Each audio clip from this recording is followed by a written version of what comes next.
habang sila, pinakikita nila sa tao, yung tanga, masamang salita. Eh, nasa Biblia yung salitang tanga eh. At alamin, tingnan nyo lang kung tama itong sasabihin ko. Kasi meron patay sa amin minsan. Then yung pamangkin ko, member nyo. Nagsasalita siya ron. Nakikinig lang ako. Then may sinabi siya na hindi ko nagustuhan. Na sabi ko sa kanya, hindi maganda yung salitang, ipagpamunin nyo, Brother Eli, yung salitang tarantado. Sabi ko, ingatan mo yung paglabas ng salita sa bibig mo. Kasi sinabi rin ng Diyos yan eh.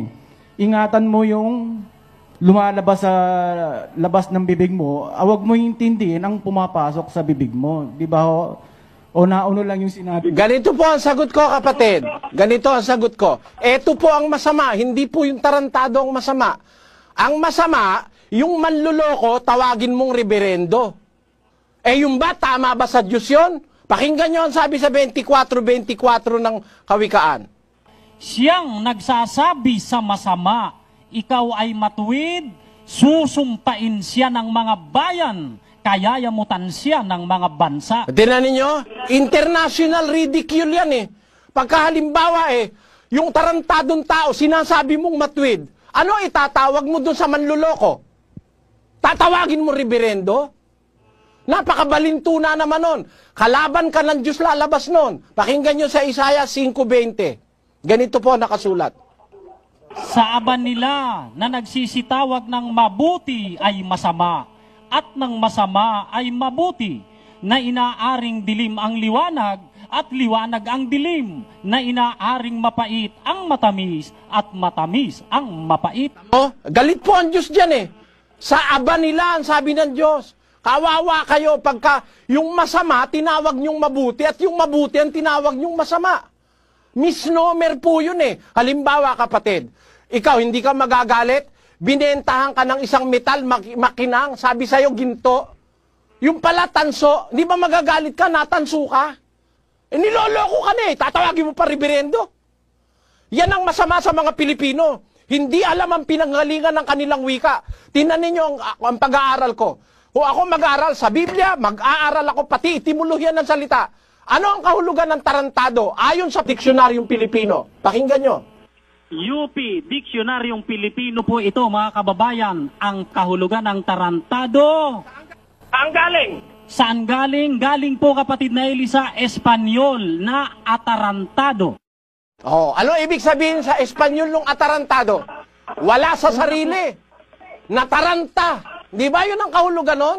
Kaya kung gumamit ako ng salita, alam ko pinanggalingan. Alam mo, sa salita, makikita mo kung ikaw ay matalinong tao, nag-aaral ka ng mga bagay-bagay, dapat na isang pag-aralan mo yung etimolohiya ng salita. Kung saan ang galing ang salita. Yung salitang pag-ibig, may pinanggalingan yung... Ba yung pinanggalingan nun, kapatid na Eli? Yung salitang ugat na ibig. Doon din ang galing yung salitang kaibigan. Naintindihan mo ako? Opo. O, kaya ano ang kahulugan ng kaibigan? Ibig mo, ibig ka. Yun ang kahulugan ng kaibigan. Kaibigan. Di ba? Pero kaibigan ba yung traidor? Kaibigan ba yung hindi mo maasahan? Hindi kaibigan yon. Kaawa yon. Ganon ang pag-aaral, mga kababayan. Huwag niyong hahatulan ng isang nagsasalita na mayroong pinagbabatayan. Ako, kung lahat ng sabihin ko, may batayan. Nakakailang oras na tayo. Wala akong iniimbento rito. Yung patutot, hindi masamang salita yon. Kapatid, si Rahab sa Biblia ay patutot. Pag sinabi ko bang patutot, masama ba yon? Actually, kung kakastilain mo yung patutot, nakarating ako dun sa isang lugar na meron nakalagay, Casa de Puta. Masama sa pandinig Pilipino. Pero yun ang totoo. Ano gagawin ko? Babaliktarin ko ba o papalitan ko ba? Hindi ko pwedeng palitan. Pero yung patutot o yung katumbas ng salitang puta, hindi po masama yun. Alam nyo ang masama, yung gumagawa nun. Pero yung salita, pagka ang pinag-uukulan mo, yung gumagawa nun, gumagawa ka ba ng masama nun? Ano itatawag ko kay Rahab? Papalitan ko? Papalitan ko, hindi, para wag ka lang magalit sa akin, para hindi masama sa pandinig mo, aalisin ko yung nasa Biblia. Basahin natin yung 2.25 ng Santiago. At gayon din naman, hindi rin baga si Rahab na patutot ay inaring ganap sa pamamagitan ng mga gawa? Ang Biblia, kung magsalita kasi, derechahan eh. Walang pagpapaimbaba, walang paligoy-ligoy, walang flowery words, walang bulahan sa Biblia.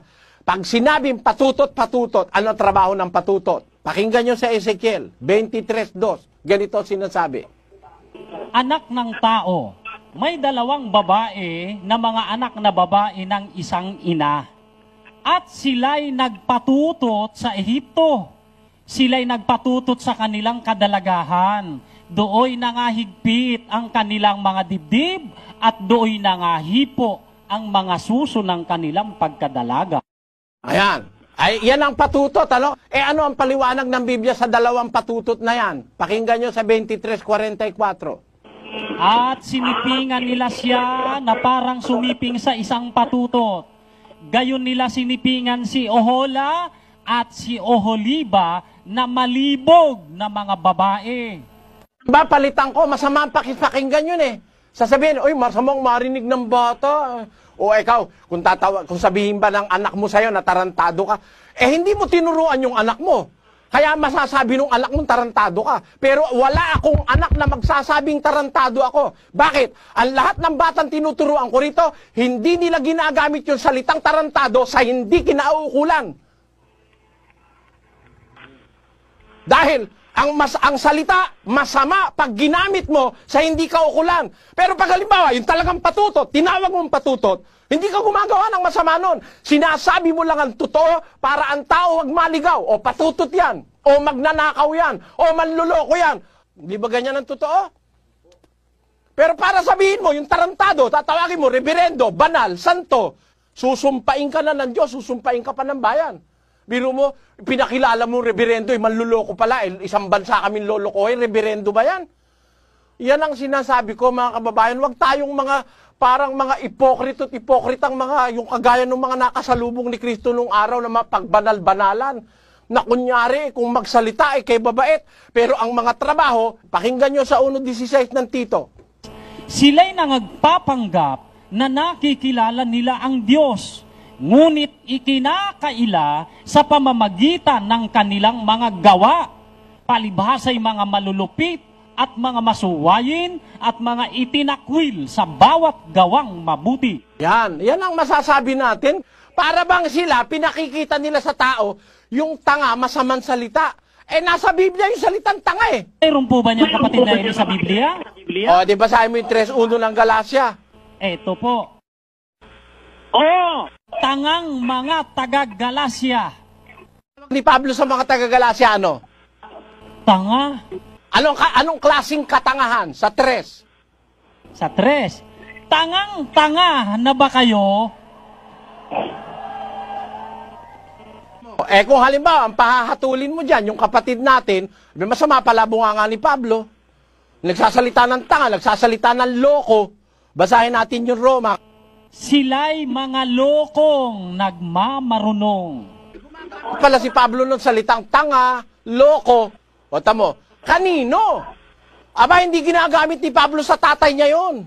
Hindi ginagamit ni Pablo yon sa kanyang anak. Dahil naturuan siya ng karunungan ng Diyos kung kanino dapat iukol ang mga salita. Gayon din ang kabataan sa samahang ito. Walang mga kabataan ditong nagsasalita ng mali. Pag sinabi kahit bata rito, alam niya kung saan niya gagamitin. Yan ang sagot ko sa iyo, kapatid. Salamat, Brother Eli. Nice meeting you. Tsaka, thank you. Okay.